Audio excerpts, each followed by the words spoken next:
공포라디오 이웃집 봉씨의 기묘한 이야기. 저주받은 나무 가면. 오늘의 이야기는 저주받은 나무 가면에 대한 이야기입니다. 이 이야기는 조선의 제10대 왕이었던 연산군 시절 있었던 일이라고 합니다. 정확히는 1498년 연산군에 의해서 무호사화가 일어났던 해에 기록된 일로 조선 전기, 한성부윤, 동지주충부사, 호조참판 등을 역임한 문신이었던 이륙의 청파극담에 기록된 단편 이야기입니다. 사실 청파극담은 유쾌한 이야기 모음이란 뜻이 담긴 책이지만 오늘 들려드릴 이야기처럼 기이한 이야기도 많이 담겨 있습니다. 이야기는 다음과 같습니다. 한 작은 마을에 나무를 패면서 소소히 사는 한 남자가 살았는데 그는 남사당 팬은 아니었지만 흥과 끼가 넘쳐서 평소에도 춤을 추며 노래하는 것을 좋아하였다. 그 중에서도 가장 좋아하고 잘하는 것이 바로 가면놀이였다.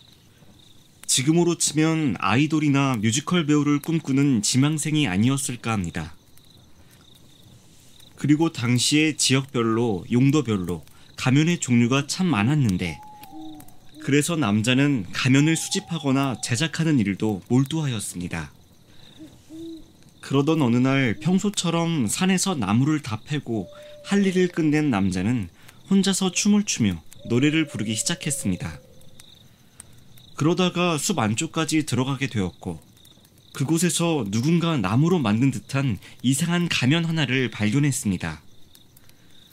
남자는 자신이 수집하고 있는 가면들과 달리 이 가면은 어딘가가 한정판처럼 특별하다고 생각했습니다. 곧바로 남자는 그 나무 가면을 쓰고 숲을 무대로 삼아서 춤을 추며 노래하기 시작했습니다. 그렇게 시간은 흘러 밤이 되었고 남자는 가족들이 찾아올 때까지 시간 가는 줄도 모르고 그야말로 무아지경 상태에 이르렀습니다. 그날 이후로 그 남자는 일도 하지 않고 가면을 쓰고 춤을 추고 노래하며 노는 일에 광적으로 빠지게 되었다고 합니다. 게다가 더 큰 문제는 건강했던 그의 가족들이 마치 전염병이라도 걸린 것처럼 하나 둘씩 시름시름 병을 얻어 앓아 눕게 되었다고 합니다. 그 와중에도 남자는 가족들을 돌보기는커녕 희죽희죽 혼자 웃으며 나무 가면을 쓰고 춤추고 놀기 바빴다고 합니다. 가족 전부가 영문도 모를 병에 걸리자 가족 중에서 가장 멀쩡한 사람이 의원을 찾아갔습니다. 하지만 의원 역시 뚜렷하게 병의 원인과 치료법을 알지 못하였습니다. 하는 수 없이 여러 의원들을 찾아가 보았는데 다른 의원들 역시 뚜렷하게 방법을 제시하지 못하였습니다. 그래서 이건 단순한 병이 아니라고 생각한 가족들은 마을 사람들의 도움을 얻어서 용한 무당 한 명을 수소문했고 구술하기 위해서 무당을 집으로 데려왔다고 합니다. 무당은 집에 오자마자 집 주변을 한번 둘러본 뒤 가면을 쓰고 있는 남자를 쳐다보며 저자가 쓰고 있는 나무 가면 당장 갖다 버리거라 라고 이야기했다고 합니다.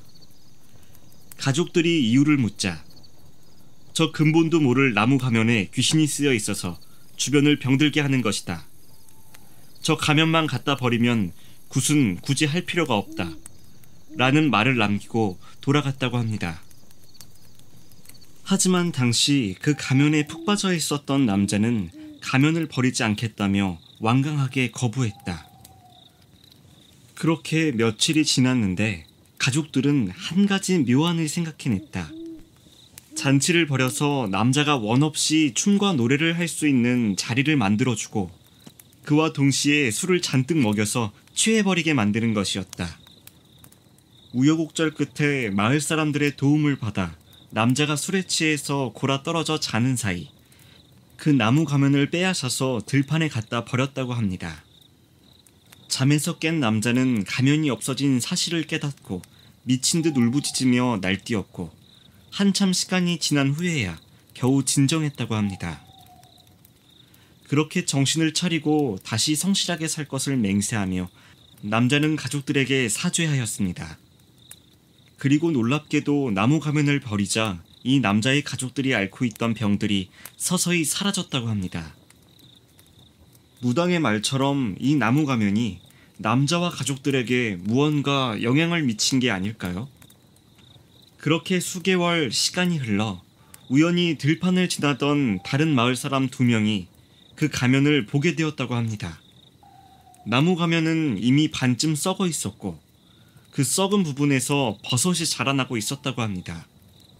그 버섯의 생김새가 너무 먹음직스러워서 배가 고팠던 한 사람이 버섯을 뜯어 먹어보았는데 맛이 너무 고소하고 좋다며 같이 있던 사람에게도 먹을 것을 권유했습니다.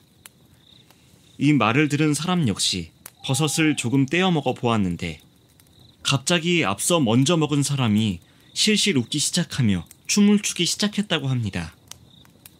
계속 희죽거리며 흥분한 듯 춤을 추는 그 모습은 마치 가면이 사람을 삼켜버린 듯 광기로 가득 찬 느낌이었다고 합니다. 버섯을 먹은 다른 사람 역시 마찬가지로 웃기 시작하더니 갑자기 정신 나간 사람처럼 춤을 추고 흥분했다고 합니다. 그렇게 들판에서 이 둘이 미친 듯이 웃으며 춤을 추며 날뛰고 있는 모습을 마을 사람들이 목격하였고 행여나 춤을 추다가 절벽으로 떨어질까 마을 사람들은 이 둘이 움직이지 못하도록 나무에 매달았다고 합니다. 한참이 지나서야 버섯을 먹은 사람들의 발작은 멈추었고 두 사람에게 무슨 일이 있었던 건지 물어보니 버섯을 처음 먹을 땐 그저 웃음이 나면서 기분이 좋다가 어느새 흥분이 되어 미친 듯이 춤을 추게 되었고 멈추고 싶었지만 뜻대로 되지 않아 계속 춤을 추었다 라고 이야기했다고 합니다. 그 즉시 마을 사람들은 그 버섯과 나무 가면을 불태워서 없애버렸다고 합니다.